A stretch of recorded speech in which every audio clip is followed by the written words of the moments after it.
अस्सलाम वालेकुम, I hope you all are fine. तो आज हम चैप्टर नंबर 9 पढ़ेंगे, सॉइल। ये क्लास 5 के जो साइंस है उसका टॉपिक है। तो इसमें भी बहुत सारी बातें रिपीट होंगी जो हमने प्रीवियस क्लास 4 में हमने पढ़ी हुई हैं, लेकिन कुछ बातें न्यू भी हैं। ठीक है, तो स्टार्ट करते हैं आज की वीडियो। वीडियो स्टार्ट करने से पहले मैं आपसे रिक्वेस्ट कर रही हूँ, काइंडली चैनल को सब्सक्राइब कर लें, बेल आइकन को क्लिक कर लें ताकि आपको टाइमली नोटिफिकेशन रिसीव हो सके। इसी वीडियो में आपको ये पूरा चैप्टर मिल जाएगा, मतलब इसको मैंने पार्ट्स में डिवाइड नहीं किया। ठीक है, तो इसमें सबसे पहले हम जो पढ़ेंगे कैरेक्टरिस्टिक ऑफ सॉइल, उसके बाद टाइप्स ऑफ सॉइल, उसके बाद डिकम्पोजर्स और उसके बाद लाइफ इन द सॉइल। ठीक है, तो उसमें देखते हैं और क्या क्या बातें हैं। सबसे पहले सॉइल हम बोलते किसको हैं, ये बहुत कॉमन मटेरियल है जो हमारे प्रेजेंट होता है, मतलब मौजूद है हमारे अर्थ प्लेनेट पे। ये आपको हर जगह पे मिलेगा और मतलब इसको हम कहते क्या है बेसिकली, ये जो ज़मीन का जो सरफेस लेयर होती है, मतलब जो ऊपर वाली लेयर होती है, उसको हम सॉइल बोलते हैं। ठीक है, और ये हमने सोशल स्टडीज़ की क्लासेस वगैरह में भी पढ़ी हुई हैं। लेकिन सॉइल जो है वो बेसिकली कंपोज्ड होता है, मतलब बना होता है minerals, particles of rock and living things. मतलब ये चीज़ें minerals, particle of rocks and living things ये मिलकर ये एक मिट्टी बनाती है। अब आपके जहन में सवाल आता हुआ लिविंग थिंग्स कैसे। तो हमने प्रीवियस वीडियो में या प्रीवियस क्लास में हमने ये पढ़ा हुआ था कि जो जिस तरीके से कोई भी डेड बॉडी होती है लिविंग थिंग्स की, या जो कीड़े मकोड़े मर जाते हैं तो फिर वो उनको डिकम्पोज हो जाते हैं और वो मिक्स हो जाते हैं मिट्टी के साथ। अब उसकी खासियत ये होती है कि ये जो डिकम्पोजर्स हैं ये मिट्टी को फर्टाइल बनाते हैं, फर्टिलाइज मतलब वो बहुत अच्छी मिट्टी बनाते हैं उसको। तो इस हिसाब से जो सॉइल है वो कंपोज होता है minerals, particles of rock and living things. ठीक, अब डिफरेंट प्लेसेस की जो मिट्टी है उसके डिफरेंट कैरेक्टरिस्टिक्स हैं, और वो हम जैसे आगे पढ़ते जाएंगे तो हम देखेंगे कि किस तरीके से डिफरेंट प्लेसेस की जो मिट्टी है उसमें डिफरेंट कैरेक्टरिस्टिक्स हैं। ठीक, और इन्होंने यहाँ पे जैसे बताया है कि ये मिट्टी खुद कह रही है कि I am the floor of the forest and the base of water bodies, I lie under your buildings. हमारी बिल्डिंग में भी मिट्टी है, उसके बाद जो जंगल है, जंगल का जो फ्लोर है मतलब फर्श, वो भी यही मिट्टी है, और उसके अलावा जो वाटर बॉडीज है उसका जो बेस है वो भी मिट्टी ही है। ठीक है, अब कलर से अगर हम स्टार्ट लें कि जो डिफरेंट एरियाज के जो मिट्टी होती है उनका डिफरेंट कलर होता है, और किसी का रेड होता है, किसी का ग्रीन होता है, किसी का येलो होता है, कोई ब्राउन होती है या फिर वाइट होती है। तो ये जो मिट्टी का जो कलर है वो हमें बेसिकली क्या इंडिकेट करता है, वो करता है मिनरल प्रेजेंट इन इट, कि किस तरह के जो मिनरल्स हैं वो उस मिट्टी में मौजूद हैं, और अमाउंट ऑफ मॉइस्चर, मतलब मिट्टी बिल्कुल ड्राई है या उसमें थोड़ा बहुत नमी है। ठीक है, और तीसरी जो चीज़ है वो ये है ऑर्गेनिक मैटर इन इट, कितना उसमें मतलब लिविंग थिंग्स डिकम्पोज है उस मिट्टी के अंदर, वो भी मतलब उसकी वजह से भी उसके कलर पे इफेक्ट होता है। तो अगर हम इस कलर का जो कंक्लूजन निकालें, अगर हम कहें कि जो मिट्टी का कलर है वो basically consist on the amount of moisture in it, the minerals present in it and the organic matter present in it. तो ये तीन चीजें मिलकर एक मिट्टी का कलर बनाती हैं या वो इंडिकेट करते हैं। ठीक है, आप यहाँ पे देख सकते हैं ये येलो है, ये थोड़ी सी ब्राउन मतलब वाइट की तरफ आ रही है, बिल्कुल डार्क है, और ये देखें ब्राउन शेड में आ रहे हैं। ठीक, अब आते हैं सॉइल टेक्सचर की।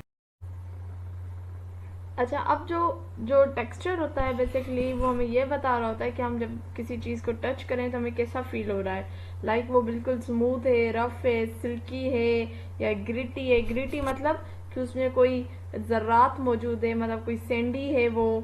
ठीक है, जिस तरीके से मतलब सैंड होती है, हम उसको टच करते हैं तो हमें वो थोड़ा सा रफ रफ फील होता है, या स्टिकी है, बिल्कुल नरम है, या ड्राई है। तो जो अगर हम मिट्टी की बात करें तो फिर सॉइल टेक्सचर हम उसको कहेंगे। ठीक है, तो इन्होंने यहाँ पे कहा है you can perform a field test by rubbing the soil between wet fingers. हम गीली मिट्टी में गीले फिंगर्स में जब उस मिट्टी को पकड़ कर रब करें तो हमें एक तरीके से पता चलेगा कि इसका टेक्सचर कैसा है। ठीक, उसके अलावा आगे ये बता रहे हैं कि ये देखिए, a man performing the field test, ये इस तरीके से ये कर रहा है। ठीक, अब जो सैंड, सिल्ट एंड क्ले जो है ये मिनरल्स हैं, ये प्रेजेंट होते हैं मिट्टी के अंदर और यही रिस्पॉन्सिबल होते हैं for the texture of the soil.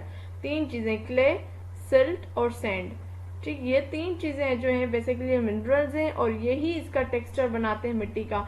हमने पीछे कलर का बारे में पढ़ा, कलर के भी तीन थे। यहाँ पे जो मिनरल टेक्सचर की बात कर रहे हैं तो ये टेक्सचर भी यहाँ पे इसके ये तीन है, sand, salt, clay, basically minerals हैं और यही हमें बताते हैं टेक्सचर ऑफ द सॉइल। अब यहाँ पे कह रहे हैं फील्ड टेस्ट, ये वही जो मैंने ऊपर हमने बात की थी, ये रिपीटेशन ही है यहाँ पे। ठीक है, उसके बाद सॉइल ऑर्गेनिक मैटर। अब ऑर्गेनिक जो लिविंग थिंग्स की बात हो रही है उसकी बात है। तो अब यहाँ पे है कि जैसे हमने पहले भी पढ़ा हुआ है कि जो डेड लीव्स होते हैं या जो पंख वगैरह गिर जाते हैं या उसके अलावा जो डेड एनिमल्स होते हैं ये मिट्टी में डिकम्पोज हो जाते हैं, ये मिक्स हो जाते हैं मिट्टी के साथ। तो ये जब मिक्स हो जाते हैं यही ऑर्गेनिक मैटर होते हैं। तो ये बहुत इंपॉर्टेंट होते हैं किसी भी मिट्टी के लिए, बिकॉज ये हर किस्म की न्यूट्रिएंट्स जो है प्रोवाइड करते हैं किसको, प्लांट ग्रोथ को। प्लांट की ग्रोथ में यही जो ऑर्गेनिक मैटर हैं यही एक इनका बहुत इम्पोर्टेंट रोल है और उनकी ग्रोथ, प्लांट की ग्रोथ अच्छी होती है। आपने डिफरेंट तरीके देखे होंगे कि मिट्टी को फर्टाइल बनाने के लिए डिफरेंट मेथड यूज करते हैं। ठीक है, तो लेकिन ये ऑर्गेनिक मैटर्स का अगर डिकम्पोज हैं और मिट्टी में मिले हुए हैं तो वो बिल्कुल नेचुरली होगा। उसके बाद जो ऑर्गेनिक मैटर है जो मिट्टी में है उसको हम कहते हैं ह्यूमस। ह्यूमस आप याद रख लें, अगर कोई एग्जाम में कोई सा टर्म आ जाए कि ह्यूमस क्या है या ह्यूमस लिखा हुआ हो तो आप समझ लें कि बात करें ऑर्गेनिक मैटर इन सॉइल। तो ये देखिए आप डेड ट्विंग्स एंड लीव्स, ये इस तरीके से आपने पत्ते, झाड़ियाँ वाड़ियाँ देखी होंगी इस तरीके से। ठीक है, अब सॉइल कंपैक्शन, ठीक है, इसके बारे में। अच्छा, अब हम सॉइल कंपैक्शन अगर हम इसको उर्दू में देखें तो इसका होता है मिट्टी की कमी। ठीक है, अब आपने इसको समझने से पहले अगर आपने ये देखा है कि जब फसल जो है नहीं उगाई जाती है तो उसके लिए पहले उसमें हर चलाया जाता है, हर चलाकर उस जमीन को तैयार किया जाता है। अब इसमें भी यही है कि जो अगर एक हेल्दी मिट्टी होगी वो जाहिर सी बात है वो सांस भी लेती है और वो पानी भी अंदर जज्ब करती है। अब highly compact oil does not allow passage of water. अगर बिल्कुल जो मिट्टी आपस में एक मतलब किस्म का जो नहीं आपस में मिल जाती है और एक पत्थर की तरह बन जाती है मिट्टी, अगर इस टाइप की मिट्टी होगी तो उसमें जब पानी डालेंगे आप तो वो पानी जज़ब नहीं करेगी। ये आप अपने डेली लाइफ में देखा होगा आपने, कभी कभी ऐसा आता है कि हम गमलों को पानी देते हैं और गमला जो है बिल्कुल एक किस्म का उसके ऊपर मिट्टी की एक सख्त तह जम जाती है तो वो पानी अंदर जाता ही नहीं है। ठीक है, तो उसको हम कहेंगे हाईली कॉम्पैक्ट सॉइल है और does not allow passage of water, उसमें पानी जाता ही नहीं है। अब उसको क्या करते हैं हम, वो जो हमारा एक टूल होता है गार्डनिंग का, हम वो यूज करके उसमें थोड़ा थोड़ा करके खुदाई करते हैं ऊपर से, ताकि उसमें जो उसमें एक लूजली कॉम्पैक्ट सॉइल बन जाए और वो अच्छी होती है फॉर प्लांट ग्रोथ। उसमें क्या होता है कि पानी भी आराम से अंदर चला जाता है और हवा भी उसके अंदर चली जाती है, क्योंकि अंदर फिर जो प्लांट्स के रूट्स होते हैं वो भी मतलब मिट्टी के अंदर जो पानी होता है या हवा होती है उसको पेनिट्रेट करते हैं और सपोर्ट देते हैं प्लांट को। तो सॉइल इस तरीके से मतलब जो एक फसल के लिए जो जमीन तैयार की जाती है तो उसके लिए हर चलाया जाता है ताकि वो जो एक मिट्टी के तह बन गई है सख्त, उसको लूज किया जाए ताकि उसमें फिर बीज उगाया जाए और फिर इजीली वहां से जो है न्यू प्लांट निकल आ सके। ठीक है, तो अब है जी सॉइल मिक्सचर एंड ड्रेनेज। ठीक है, अब यहाँ पे हम देखें ये पुअरली ड्रेन सॉइल और ये देखें वेल ड्रेन मॉइस्ट सॉइल। अब इसमें ये है कि जैसे बारिश वगैरह होती है तो तो उसमें बारिश होती है या फिर जब आप उसको मतलब आर्टिफिशियली तरीके से आप उसको पानी देते हो, ठीक है। तो कुछ जो है जमीन के ऊपर पानी रह जाता है और कुछ जो है जमीन के अंदर चला जाता है। मतलब सिंपली ये कहें कि जो पानी वो प्रॉपरली अगर जमीन के ऊपर होगा तो मतलब वो प्रॉपरली ड्रेन नहीं हो रहा, ठीक है। और ये जो है मतलब पानी उस पौधों के ऊपर खड़ा ही खड़ा है। तो मतलब ये जो इस तरीके से जो पानी का खड़ा होना है वो अच्छा नहीं होता प्लांट के लिए, ठीक है। तो उसको ड्रेन करना जरूरी होता है और ताकि मिट्टी भी खुश्क हो। आपने देखा होगा कि हम हमारे घर में जो गमले होते हैं, अगर ऐसे गमले जिसमें पानी ऊपर खड़ा ही खड़ा रहे, अंदर ना जाए, तो ऐसे प्लांट जो है वो जल्दी खराब हो जाते हैं, ठीक है।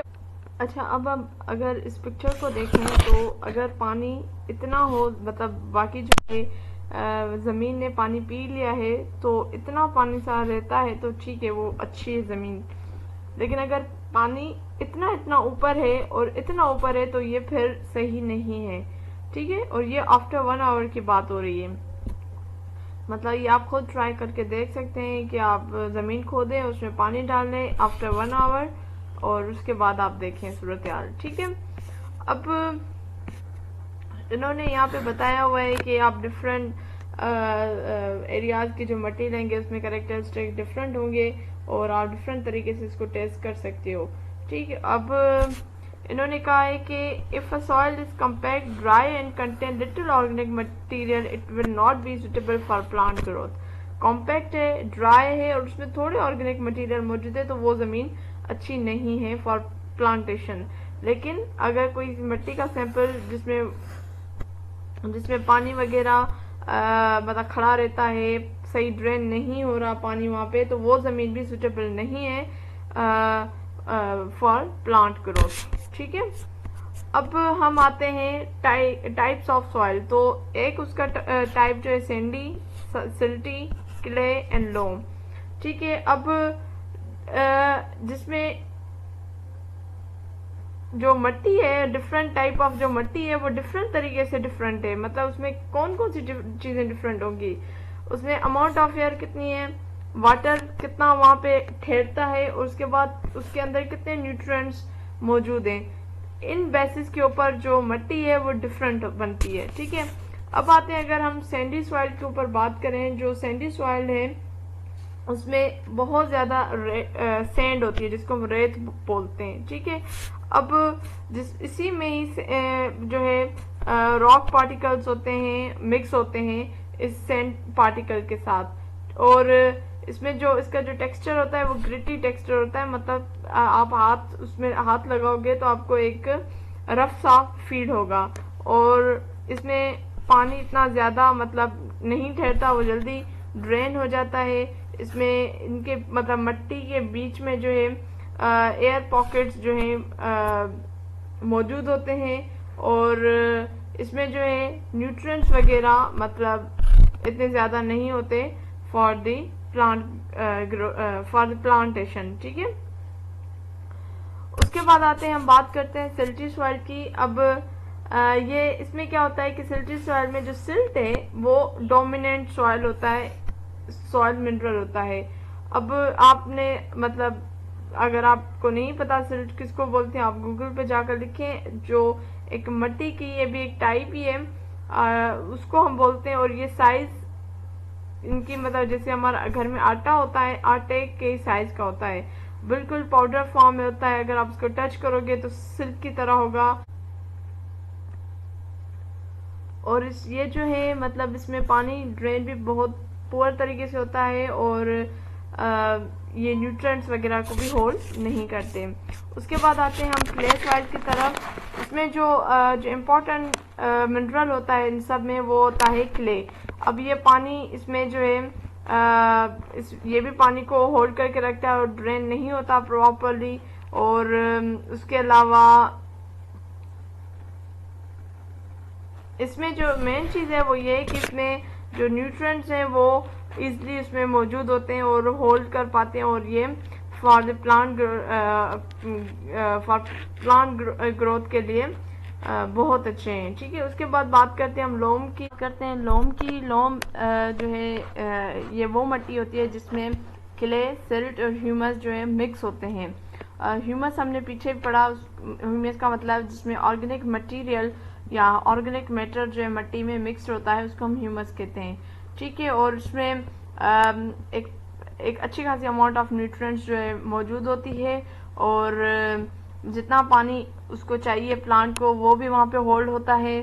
और उसके अलावा एयर पॉकेट्स होते हैं बिटवीन द पार्टिकल्स। मतलब ओवरऑल अगर हम देखें तो this is the best soil for the plantation. ठीक है, तो अब हम बात करते हैं, आगे आ जाएं, और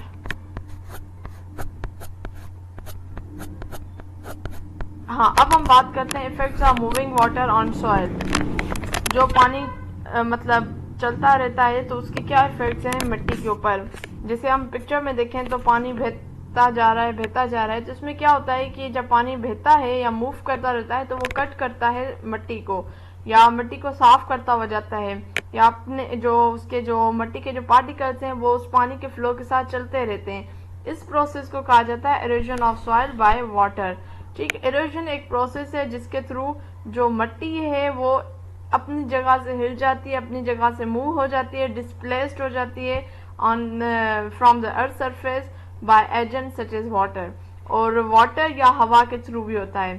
ठीक है, अब जो ये जो एरोडेबल सॉइल है मतलब वो मिट्टी जो अपनी जगह से हिल जाए। ठीक है, जैसे अगर हम एग्जांपल लें, सैंडी सॉइल जो है, जो रेत वाली जो मिट्टी होती है वो इजीली एरोडेबल है। ठीक है, एज कम्पेयर टू सिल्टी और या क्ले के। ये जो एरोडेबल सॉइल है it's not good for plant growth. ठीक है जी, डिकम्पोजर की बात करें, डिकम्पोजिशन। ठीक है, अब जो डेड लीव्स हैं या पार्ट्स ऑफ एनिमल्स हैं जो दूसरे जानवर खा लेते हैं और उसके जो कुछ चीजें बच जाती हैं वो मिट्टी में होती हैं, और ये एक प्रोसेस से गुजरती हैं। उस प्रोसेस का नाम है डिकम्पोजिशन। डिकम्पोजिशन एक प्रोसेस है जिसके थ्रू जो डेड ऑर्गेनिज्म है या उसके जो पार्ट्स हैं वो छोटे छोटे टुकड़ों में ब्रेक डाउन हो जाते हैं इनटू सिंपल न्यूट्रिएंट्स में। ठीक, अब डिकम्पोजर्स जो है वो लिविंग ऑर्गेनिज्म जो है मौजूद होते हैं मिट्टी में। वो क्या करते हैं, वो ब्रेक डाउन करते हैं डेड ऑर्गेनिजम्स को, जो कीड़े मकोड़े हम जिसको बोलते हैं। ठीक है, और वो फिर मिक्स कर देते हैं मिट्टी के साथ, और ये फिर यूजफुल होते हैं for growth of the plant, जिसमें बैक्टीरिया हो गया, फंजाई आ गया, और ये जो है microscopic organism which live in soil and carry out decompositions. ठीक है, इसमें वॉर्म से जो मैंने कीड़े का नाम मतलब जो पहले बताया कीड़े मकोड़े, these are are the act as a decomposers. ठीक है, और ये जो मरे हुए जानवर होते हैं, ये डिकेइंग लिविंग ऑर्गेनिजम्स हैं, इनसे वो फूड लेते हैं और फिर वो मिक्स हो जाते हैं मिट्टी के साथ। ठीक, और ये एक नेचुरल वे है रिसाइकलिंग न्यूट्रिएंट्स इन नेचर। उसके बाद है जी लाइफ इन द सॉइल, कौन कौन सी जिंदगी जो है जमीन पे मौजूद। अच्छा, अगर हम जैसे यहाँ पे इन्होंने एक बात बताई है कि अगर हम एक टीस्पून ऑफ मिट्टी का लें तो उस एक टीस्पून जो मिट्टी है उसमें 1 बिलियंस बैक्टीरिया उसमें मौजूद है जो एक्ट एज डिकम्पोजर्स कर रहे हैं। तो आप देखें कि इतनी ज्यादा मिट्टी है तो कितने ज्यादा जो है बैक्टीरिया मिट्टी में मौजूद होंगे। तो सॉइल बायोटा मतलब सॉइल लाइफ, ये याद रख लें, सॉइल बायोटा मतलब सॉइल लाइफ। तो बैक्टीरिया और फंजी जो है वो एक क्लास है सॉइल ऑर्गेनिजम्स की। ये क्या करते हैं, खाते हैं जो मरे हुए जानवर होते हैं, ऑर्गेनिक मैटर होते हैं मिट्टी में, और ये डिके का प्रोसेस कर रहे होते हैं, और ये बहुत इंपॉर्टेंट रोल प्ले कर रहे होते हैं फॉर द डिकम्पोजिशन। ठीक है, उसके बाद जो सेकेंड है प्लांट से, सबको पता है इसका कि ये प्लांट ग्रो करते हैं और ये एब्जॉर्ब करते हैं न्यूट्रिएंट फ्रॉम द सॉइल मिट्टी से, और उसके बाद उनको चाहिए होती है sunlight, carbon dioxide, water for the process of photosynthesis. उसके बाद छोटे छोटे स्मॉल एनिमल्स मिट्टी में मौजूद होते हैं, जिसमें स्लग हो गया, स्नेल हो गया, अर्थवर्म, एंड स्पाइडर, रैबिट्स, ये एनिमल जो है वो मौजूद होते हैं। ये क्या करते हैं, ये छोटे छोटे होल्स बनाते हैं मिट्टी में ताकि उसमें हवा और पानी अंदर जा सके, और जो डेड प्लांट्स हैं या एनिमल्स उनको भी खाते हैं ये, ठीक है। और फिर आगे जी प्रोसेस होता है फिर ये, ठीक। अब आई होप ये जी पूरा हो गया। आई होप आपको आज की वीडियो अच्छी लगी होगी। थोड़ी लेंथी थी, बहुत सारी चीज़ें मतलब इसमें रिपीट हो रही हैं, लेकिन बहुत इंपॉर्टेंट वीडियो थी। तो उम्मीद है आपको वीडियो अच्छी लगी होगी। अगर अच्छी लगी है लाइक करें, कमेंट करें, दूसरों के साथ ज़रूर शेयर करें। मुझे अपनी दुआ में याद रखिएगा। नेक्स्ट वीडियो तक मुझे दीजिए इजाज़त। अल्लाह हाफिज़।